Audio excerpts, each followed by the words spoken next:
they're trying to do deep fakes, they're using ransomware. It's hard to keep up with what the bad guys are doing. So we're always thinking about how we can be more secure within a budget. I mean, no one has unlimited money to spend, and even if you did, you couldn't guard against every single possible breach or problem.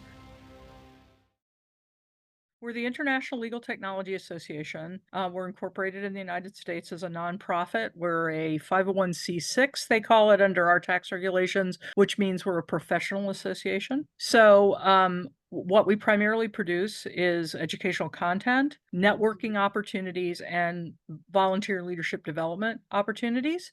We have an entity-based membership model. So, any company that either provides legal services, is a court, a bar association, a government agency like the Department of Justice, the Canadian Ministry of Justice, are our members. And once you pay dues for one organization, an unlimited number of people from that organization can participate.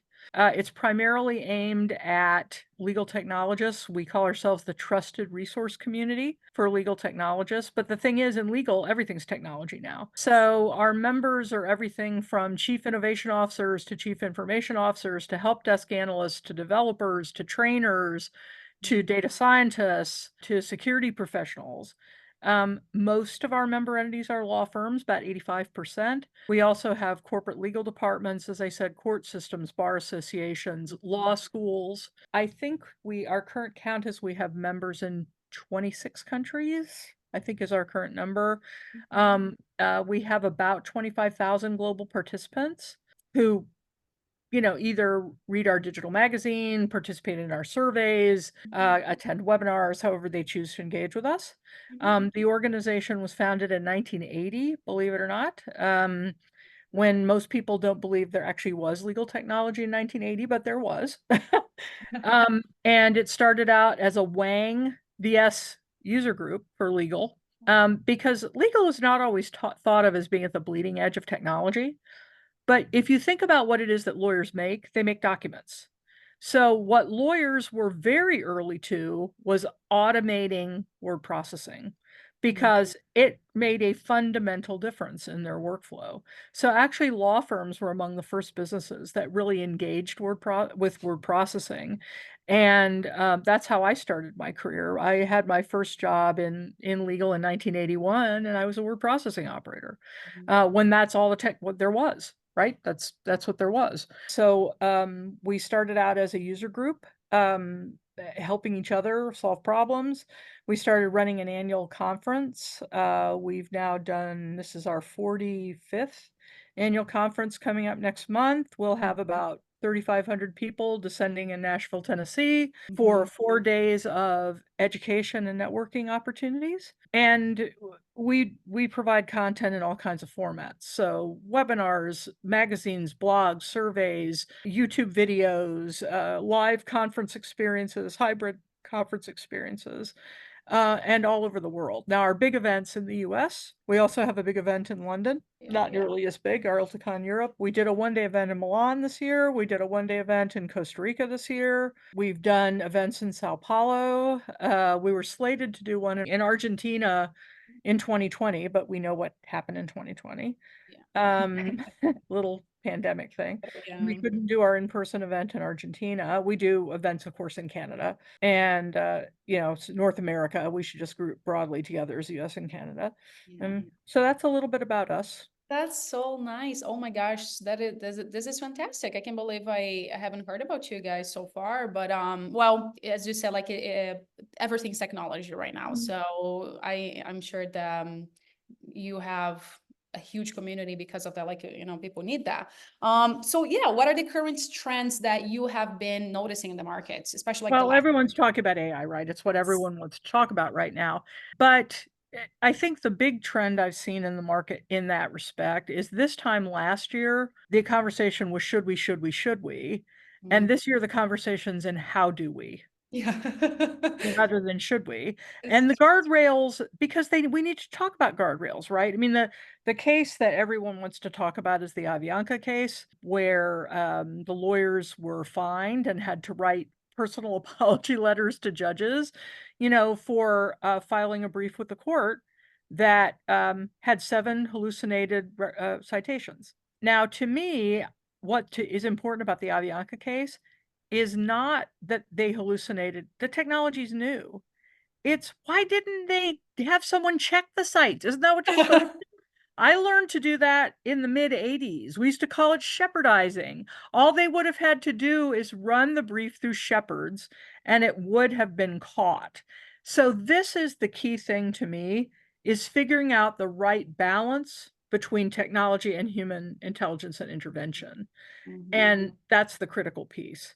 I was at a talk a few weeks ago where the speaker talked about what she calls the model garden of the technologies that people are trying. They've set aside a little plot of garden in their yard and they're putting 3 or 4 different plants in to see which one grows.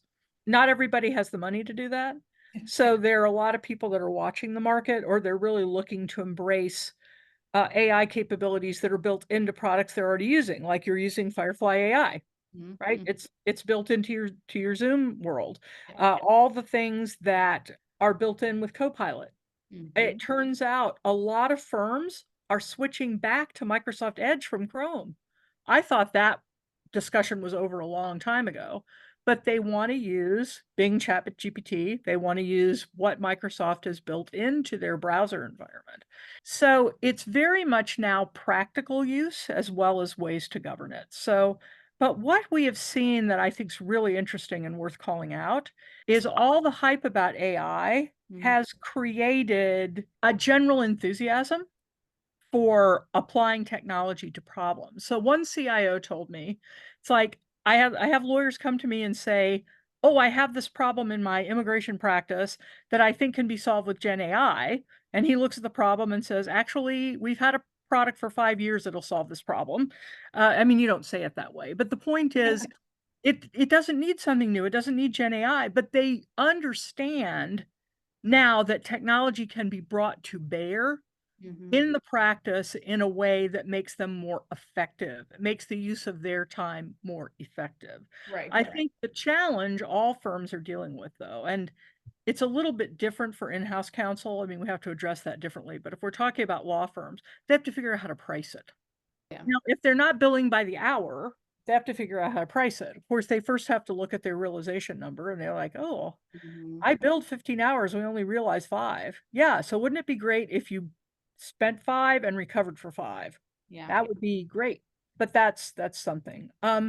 Security is always a trend, Jessica. I just won't go True. away, right?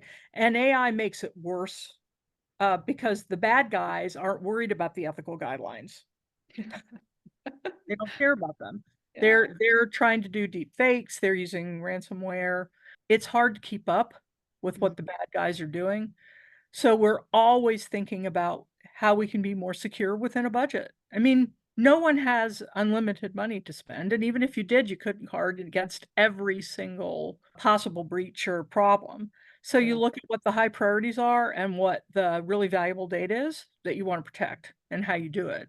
So thinking about email security, thinking about protecting against phishing and Mhm. spear phishing particularly, which are common threats. You know, people are worried about it all the time. Mhm. Um, I think a third trend is people taking a harder look at their SaaS environments. Part of the selling point of going to the cloud or to SaaS environments when that trend started was a predictability of spend. Um, and also a sense that someone else with more expertise was minding the store on storage management and Mhm. power utilization and security. But people are learning that delegating and just not being responsible are not the same thing, right? You are still ultimately responsible for the security and everything of your data center, even if it doesn't belong to you. Mhm. So it's the sense of how we teach people to be good managers Yeah. of their SaaS environments. Mhm. That is getting a lot of attention right now, particularly in the area of backups. And without wanting to dwell on security, but you always do, there's a lot of attention now being paid to third party breaches and third party risks. Mm. So the way that I like to express it is, when you get married, you don't just marry the person, you marry their family. So you get the crazy uncle and the soccer playing niece and the nephew with green hair. You get it all, whether you want it or not. Yeah. And it's like that when you make an arrangement with a vendor. They have a supply chain too. Hmm. So when you marry that vendor, you marry their crazy family. So what do you need to know about the crazy family, Yeah. right? And how do you suss out those risks and how do you manage them? And I think another, probably the fourth one I would say is especially for smaller firms, the Hmm. role of the top IT professional in a small firm is fundamentally different than it was even 5 years ago and certainly 10. It used to be that the IT manager in a small firm was the Jack or Jill of all trades. They installed printers, they installed PCs, they put in new keyboards, they ran the servers, they programmed the firewalls, they did everything. Now, more likely than not, they're managing a series of outsourced vendors. Oh yeah. Someone's running their telephone system, someone's managing their data center, so it's a different skill set. Hmm. They're not the generalist in IT. Hmm. They're reading contracts, thinking about, service level agreements, KPIs, and that is a new skill set for those people, and I'm not sure we've done everything we need, not ILTA, but I mean the Yeah, yeah, broader in general. community to support that change. Yeah. So, those are some of the things. If there's I guess, well, I'll have one more. The advent of innovation, formal innovation functions. I think it was 4 or 5 years ago, we had fewer than 30 people, in our database with innovation in their title. It's now 10 times that. So, organizations are trying to institutionalize innovation, which is funny, right? It's like, "Oh, I'm gonna bureaucratize innovation, yay," right? But it's feeling like knowledge management was 15 or 20 years ago. It's something that should be built into the DNA of every organization, but it might not be. So, you're gonna put a structure in place that helps get it into the DNA of the organization and make sure that it's happening, and that Mhm. it's real innovation, not innovation theater. Absolutely. Wow. I'm blown away. And that's what I'm gonna say. I'm very, very happy with your answers and the trends. And just by now, I can say that this has been the best interview I had so far because you're providing so much value, and I'm making so many notes. And yeah, that's awesome. Wow, Joy. What about challenges? I don't know if you have any competitors, so I don't know if you can talk about like like challenging in that space, but. It's interesting. People ask me that a lot. I Yeah. think because we're a nonprofit, we tend not to think of things. To me, I'm very much in the rising tide raises all boats kind of camp. And so I would rather take other people who are running events and education and stuff that are in our space. I'd Mm. rather partner with them. Yeah. We have a very close relationship with who we call our sister associations. So there's the Association of Legal Administrators, and that's primarily HR people, COOs at law firms, that kind of people. Great relationship with AALL, which is the Association of Law Librarians. They have research professionals. The National Association of Law Placement, the people that are recruiting at law schools, the National Association of Legal Assistants. They're in our same community, but they have different specializations. Sure. But the things we can produce together, like we've done a fair amount of joint programming with the Legal Marketing Association because MarTech is a big deal, right? And Mhm. so there's a great intersection there. So we would rather, like, how can we do something great together that Yeah. benefits the whole community? That's the point. Clock, we have a great relationship with them, with ACC. We try to maintain close relationships with all the other nonprofits and even with the for-profit event operators. Yeah. I mean, if there's a way that we can do something, again, that is beneficial to my members. So, for Mhm. example, Legal Geek, completely different event from mine. I love it.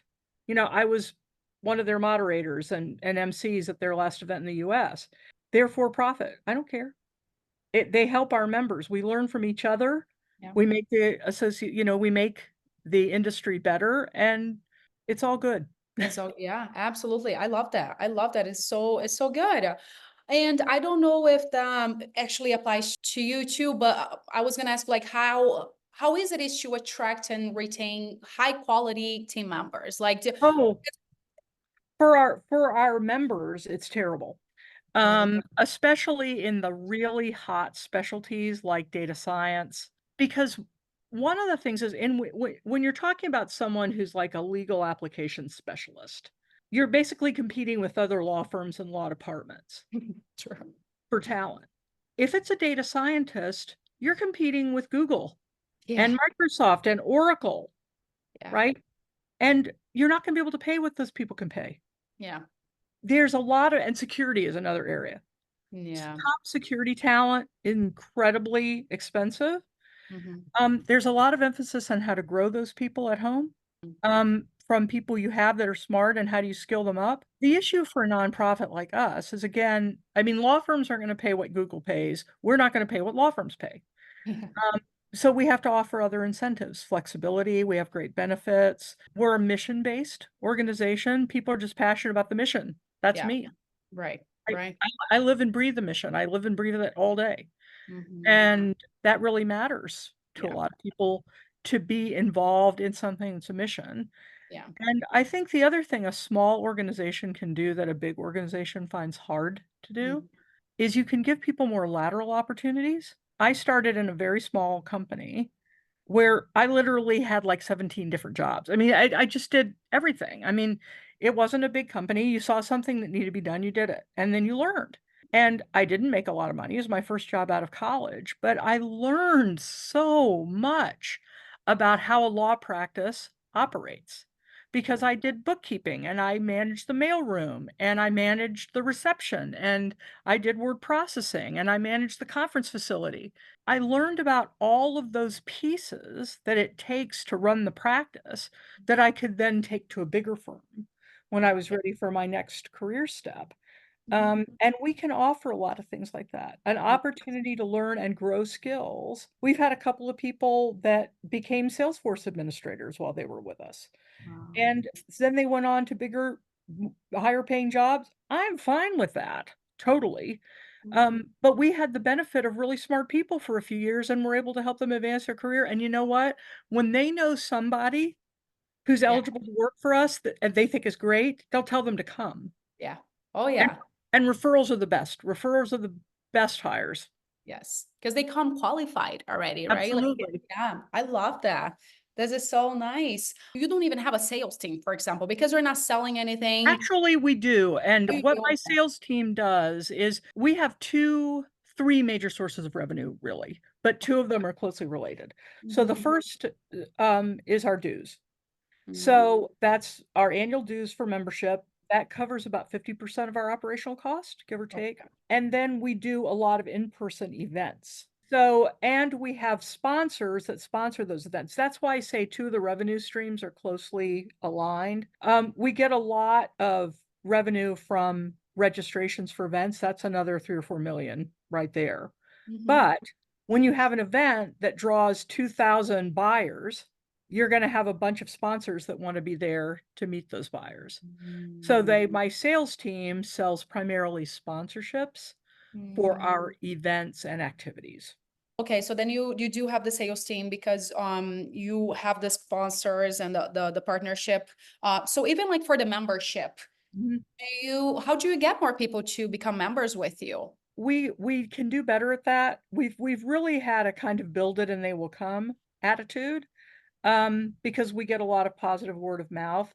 Yeah. But there's no question in my mind that we need to campaign more aggressively, I didn't and see much too, that's why I'm especially, asking. Mhm. yeah, especially outside the US and Canada, Yeah. because we're very, very, very well-known brand in North America, not as much outside, and when you look at and I have a sales background, when you look at white space analysis, there's not a lot of white space for us in the US and Canada. We've got 80 something percent of the top 350 firms already. So, there's growth in the lower tiers, not as Yeah. profitable, but we're providing a service. That's fine. I'm happy to do that. But we don't have a lot of firms. I mean, we have a lot in the UK and we're growing more. We have a lot in Australia growing more.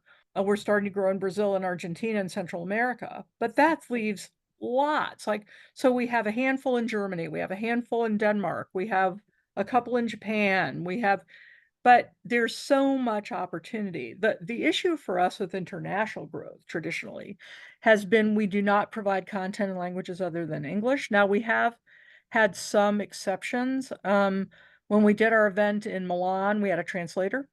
Okay. Um, when we did our event in Costa Rica, we had a translator. When we did our event in Sao Paulo, we had a translator. But Okay. that is apparently quite common in tech conferences Yeah. because English is the language of technology. It just is.